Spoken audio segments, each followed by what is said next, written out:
Goddess of Manifesting. Welcome to Everyday Magic. And in this course that you've just signed up for, it is how to dress your candles.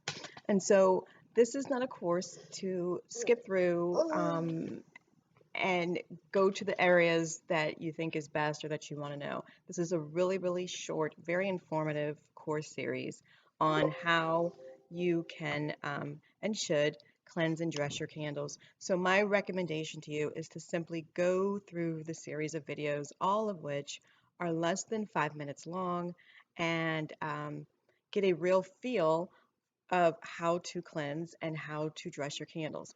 Now, when you start, if you have a taper candle and a glass candle with you, and some real basic materials like incense, some water, and salt, you can cleanse your candles and dress some of them right along with me.